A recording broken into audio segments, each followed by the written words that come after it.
आज हम लोग डायमेंशन और टेक्स्ट यानी ये टोटल पार्ट कवर करेंगे। तो चलते हैं, स्टार्ट करते हैं। सबसे पहले मैं आपको टेक्स्ट के बारे में बताता हूँ। अगर आपको सिंगल लाइन टेक्स्ट लिखना है तो हम सीधे सीधे टेक्स्ट पर आएंगे। यहाँ पर एक और बात है, जो भी ये आपको टूल्स दिख रहे हैं इसके बारे में अगर हमें कुछ सेटिंग्स वगैरह पे जाना है तो वो एनोटेशन के आपको नीचे लिस्ट में मिल जाएगा। तो हम डायरेक्टली यहाँ से भी जाके इस टूल्स की सेटिंग को सेट कर सकते हैं। टूल सेटिंग मतलब आपको टेक्स्ट के बारे में कोई सेटिंग देनी है तो आप सीधे यहाँ पर आके इसको सेट कर सकते हैं। अभी हम पहले स्टार्ट करते हैं टेक्स्ट पर। टेक्स्ट मान लीजिए मैंने यहाँ पर क्लिक किया। अब सपोज़ मुझे यहाँ पर टेक्स्ट को टाइप करना है तो यहाँ पे लिख के आ रहा है स्पेसिफाई फर्स्ट कॉर्नर। एक और बात, ये जो मेरा पेज है इसकी यूनिट क्या है पहले मैं आपको ये दिखा देता हूँ जिससे आपको कंफर्म हो जाए।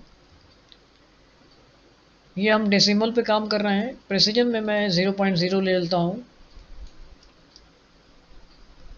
और इसके बाद हम टेक्स्ट को फॉलो करेंगे। स्पेसिफाई फर्स्ट कॉर्नर, मान लीजिए मैंने कहा ये कॉर्नर से अपोजिट कॉर्नर, यानी ये आपकी क्या हो रही है, ये आपकी टेक्स्ट की हाइट सेट हो रही है। इसके बाद आप क्लिक करने के बाद यहाँ पर कुछ भी लिखेंगे, जैसे मान लीजिए मैंने लिख दिया वेलकम। ऐसा करने के साथ साथ आप देख रहे हैं यहाँ पर एक पूरा टूल बॉक्स आ गया। ये पूरा टूल बॉक्स इस टेक्स्ट की सेटिंग के लिए है। अब सपोज़ पहले मैं इधर से स्टार्ट करता हूँ। पहले तो मैं दिखाता हूँ कि यहाँ पर आपने क्लिक किया और अगर एंटर किया तो क्या हो रहा है, welcome to my CAD class.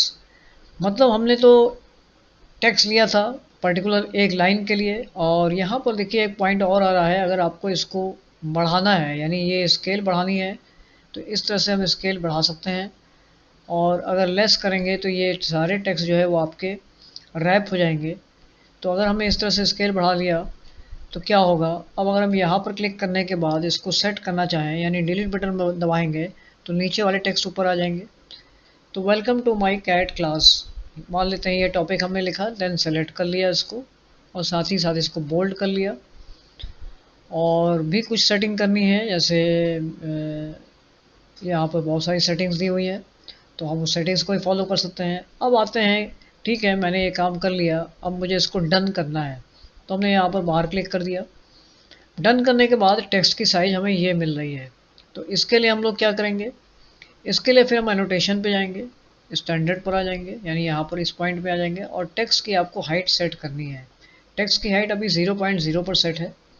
तो आपने नेक्स्ट टाइम टेक्स्ट की हाइट सेट कर दी, मान लेते हैं 3.0 पर। 3.0 पर सेट कर दिया, अप्लाई कर देंगे और सेट करेंट कर देंगे, इसको क्लोज कर देंगे। इसके बाद हम फिर से एक बार टेक्स्ट लिखेंगे। अब जैसे ही मैंने टेक्स्ट लिया तो देखिए टेक्स्ट की साइज आपको सैंपल यहाँ दिख रहा है, और ये सैंपल पहले भी दिख रहा था जो बहुत हल्के साइज में, छोटी साइज में दिख रहा था। तो अब अगर हम कुछ भी यहाँ पर लिखते हैं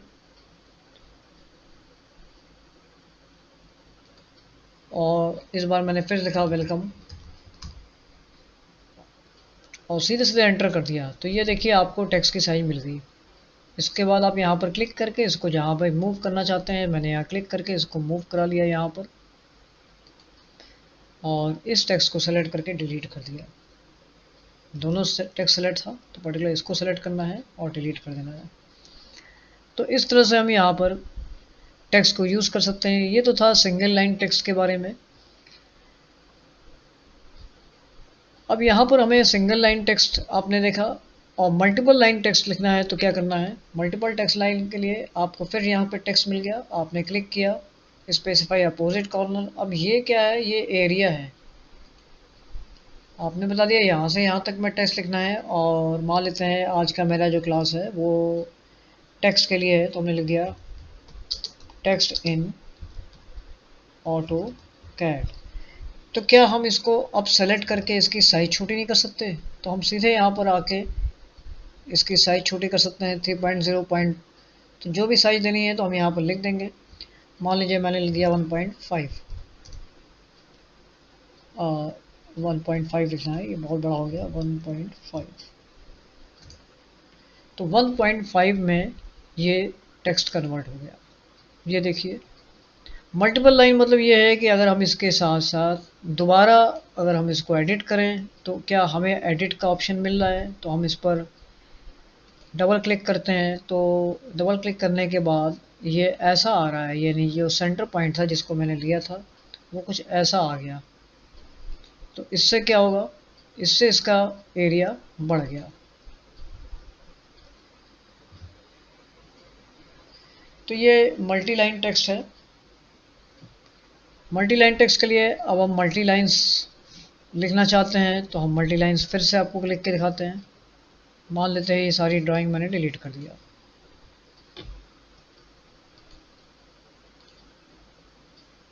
मल्टी लाइन के लिए आपने एक एरिया बना लिया कि मुझे यहाँ से यहाँ तक लिखना है। आपको क्या टॉपिक लिखना है, तो आपने लिखा how to use text in AutoCAD. चूँकि ये साइज़ मेरी 3.0 पर सेट हो चुकी है, हमने अब वहाँ पर जाके इसको सेट कर लिया था, तो हमें इसकी साइज़ यहाँ पर चेंज करनी होगी। तो हमने इसकी साइज़ ले लिया 1.0।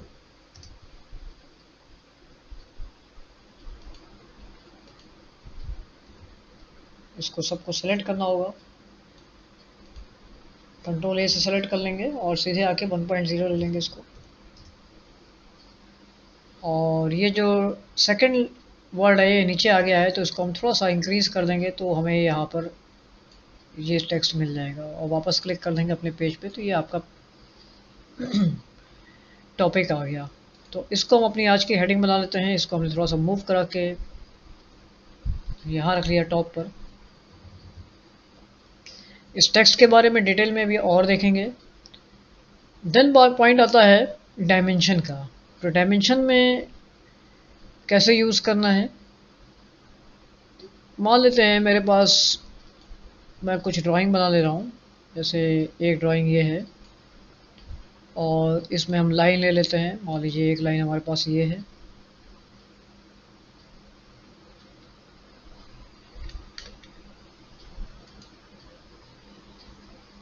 एंगुलर लाइन ड्रॉ कर लेते हैं। मान लीजिए हमारे पास एंगल लाइन भी है, यहाँ पर एक आर्क हमने ले लिया।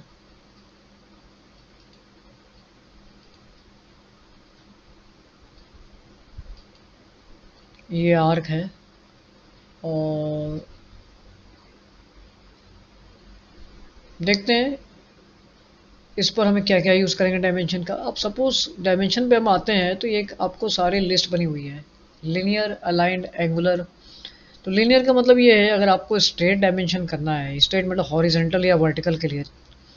अब ये हॉरिजेंटल वर्टिकल के लिए क्या मतलब है इसका, तो इसका मतलब ये है आप जो भी ड्राइंग बनाए का डायमेंशन लेंगे वो इसको हॉरिजेंटल या वर्टिकल के फॉर्म में ही दिखाएगा, जैसा कि आपको डायग्राम में दिख रहा है।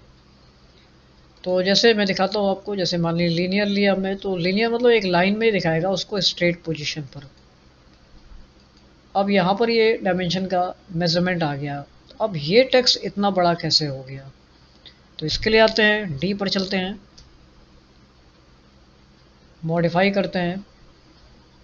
अभी हम लोग प्राइमरी यूनिट्स यानी इस पर काम कर रहे हैं और टेक्स्ट की साइज हमारी यहाँ पर 3.0 पर सेट है। यानी ये जो टेक्स्ट की हाइट हमने जहाँ पर दिया था वहाँ से टेक्स्ट की हाइट आपकी इस डायमेंशन पर भी अप्लाई हो चुकी है। तो इसको अगर आपको कंट्रोल करना है तो अगेन हम लोग कहाँ जाएंगे, उसी टेक्स्ट की हाइट पर जाएंगे अनोटेशन से, और यहाँ से टेक्स्ट की हाइट कर देंगे कम। तो हमने 1.0 ले लिया इस बार और सेट करंट करके वो क्लोज कर देंगे। इसके बाद हम फिर से ये बार डायमेंशन ले लेंगे।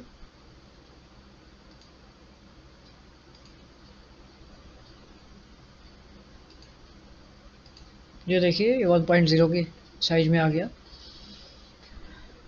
तो ये स्ट्रेट ही आ रहा है। मान लीजिए आपने फिर इधर से लिया तो भी ये स्ट्रेट डायरेक्शन में लिख के आएगा। तो अब बट मुझे इसका डायमेंशन लेना है, तो और हम चाहते थे कि स्ट्रेट ना आए, तो इसी डायमेंशन में यानी इसी तरह से ये डाउनवर्ड्स होके आए, उस केस में आप अलाइन वाला ले लेंगे तो ये अलाइन का काम करेगा। आपने कहा इसका मुझे डायमेंशन लेना है, तो ये देखिए ये अलाइन की तरह से वहाँ पर डायग्राम बना देगा और ये अलाइंड है। यहाँ पर अगर हम स्ट्रेट डायमेंशन लेते तो क्या होता है, तो मैं आपको ये भी दिखाता हूँ। मान लीजिए आपने स्ट्रेट लिनियर ले लिया तो क्या होगा, आपने कहा ये लिनियर है, तो ये देखिए उसकी ड्राइंग ऐसे ही बनेगी स्ट्रेट। तो ये लिनियर के लिए हो गया। एंगुलर मतलब आपको किसी एंगल को चेक करना है, तो ये एंगल आपने ले लिया, आपने कहा इस एंगल का मुझे डायमेंशन लेना है, तो आपने यहाँ पर क्लिक कर लिया, तो ये एंगल का डायमेंशन आ गया। नेक्स्ट आर्क की लेंथ निकालना था, तो उसके लिए क्या करेंगे, हम लोग यहाँ पर ही कर सकते थे, बट यहाँ पर हमने जो ये जो डायमेंशन लिया है ये इसके ऊपर अप्लाई हो चुका है। तो मैं जब इसको डिलीट करूँगा यहाँ से, तो हमको बैकग्राउंड वाली आर्क की लेंथ मिल जाएगी, यानी इसकी हम आर्क की लेंथ निकाल सकते हैं इस टूल से। तो क्या करना है, हमें आर्क की लेंथ पर आना है और इस टूल पर हम सिंपली क्लिक कर देंगे। तो यहाँ पर देखिए आर्क की लेंथ आपको मिल गई है, आप आर्क की लेंथ यहाँ पर लिख सकते हैं। तो इस तरह से आर्क की लेंथ है 7.90। अगले टूल की बात करते हैं, रेडियस निकालना है आपको। तो रेडियस के लिए क्या, हमारे पास यहाँ कोई डायग्राम है, तो इसी डायग्राम की बात करते हैं। तो क्या इससे हमें रेडियस पता चल जाएगा।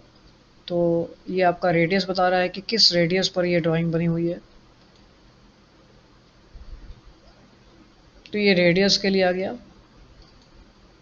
डायमीटर निकालना है आपको, तो हम इसका डायमीटर भी निकाल सकते हैं। तो इसके लिए मैं एक सर्कल ले लेता हूँ, ज़्यादा बेटर होगा। तो मैंने एक यहाँ पर सर्कल ले लिया और देन हम इसका डायमीटर मेज़र करेंगे। तो हमने यहाँ पर सेलेक्ट किया, तो हमें इसका डायमीटर पता चल जा रहा है। ये देखिए इसका डायमीटर आ गया। इसके डायमीटर को आप इधर लिखना चाहते हैं तो इधर भी ले सकते हैं, जहाँ भी आप दिखाना चाहते हैं हम वहाँ पर क्लिक कर देंगे, तो ये डायमीटर यहाँ पर इसका आ जाएगा।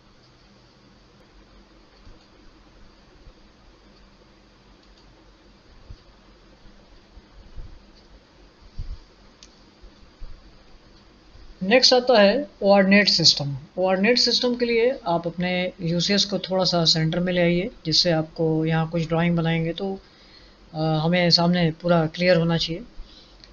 कोऑर्डिनेट सिस्टम कहता है आपका इस यूसीएस से इस ऑब्जेक्ट का क्या डिस्टेंस है, इसका ऑब्जेक्ट का स्टार्टिंग पॉइंट, यानी ये डिस्टेंस यहाँ से कितना होगा। तो थोड़ी देर के लिए मैं इस डायमेंशन को डिलीट कर दे रहा हूँ यहाँ से। और अब हम बात करते हैं कि कोऑर्डिनेट सिस्टम हमें क्या बता रहा है। तो मैंने कहा इसका कोऑर्डिनेट सिस्टम बताइए, तो यहाँ पर पता चल गया कि ये है 6.0423। अब चेक करते हैं कि ये 6.0423 क्या दिखा रहा है। ये एक्स और वाई दोनों इंफॉर्मेशन दिखाता है। तो अभी ये मुझे इससे हाइट की डिस्टेंस बता रहा है 6.0423। चेक कर लेते हैं कि क्या ये एक्यूरेट है। तो हमने यहाँ से एक लाइन ड्रॉ कर लिया, मान लेते हैं मेरी लाइन इसी के इक्वल इस जगह तक जा रही है, और इसका डायमेंशन अलग से चेक कर लेते हैं। तो मैंने यहाँ पर क्लिक किया, यहाँ क्लिक किया, तो ये देखिए आपको सेम डायमेंशन दिख रहा है। तो यानी इस यूसीएस से ये वाली हाइट है जो आपको 6.0423 मिल रही है। अगेन अगर हम इसकी बात करते हैं कि मुझे तो दोनों ही पोजीशन देखनी थी, तो अब अगर इस पॉइंट पर क्लिक करते हैं तो ये क्या बताएगा, तो ये भी आपको 6.0423 मिल रही है। तो ये होगी इसकी स्टार्टिंग पॉइंट। अगर हम इस पर क्लिक करते हैं तो ये आप या यहाँ पर इस पॉइंट पर, तो ये क्या बताएगा, ये आपका 14.65 समथिंग दिखा रहा है। तो अब ये डिस्टेंस क्या हो गया, मान लीजिए थोड़ी देर के लिए इस डिस्टेंस को हम यहाँ से बढ़ा लें, इस डिस्टेंस की यानी इस लाइन को हम अगर इंक्रीज कर देते हैं, तो क्या ये लाइन मेरी यहाँ से यहाँ तक कवर हो जाएगी। तो इसका डायमेंशन अब क्या हो जाएगा, तो ये 14.6569। तो ये आपका कोऑर्डिनेट सिस्टम यानी कोऑर्डिनेट मेजरमेंट आता है इस तरह से। अगली बात करते हैं तो जॉग्ड। जॉग्ड क्या करता है, क्रिएट्स जॉग्ड डायमेंशंस, मतलब जो डायमेंशन आपको वहाँ दिखाना है बट वहाँ पर कुछ क्रिएटिव आपकी ड्राइंग बनी हुई है, जैसा कि यहाँ डायग्राम में दिख रहा है, और उस वहाँ पर हमें डिस्प्ले करने का स्पेस नहीं मिल रहा है, तो हम जॉग्ड का यूज़ करते हैं। जैसे एक मैं दूसरा आर्क ले लेता हूँ, क्लियर आर्क। तो मैंने यहाँ से क्लियर आर्क ड्राइंग कर ली, मान लीजिए ये है, और इसको यहाँ से टच करा लेते हैं और इसके लिए हम जॉग्ड अप्लाई करते हैं। तो मैंने यहाँ पर जॉग्ड अप्लाई किया। सेंटर लोकेशन ओवरराइड, तो आपको सेंटर लोकेशन पर क्लिक करना है।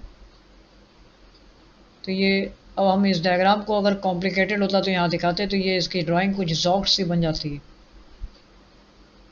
यहाँ पर बहुत अच्छी क्लियरिटी नहीं आ रही है, फिलहाल तो मैं इसको डन कर दे रहा हूँ। जो रेडियस दिखा रहा है जॉग्ड में,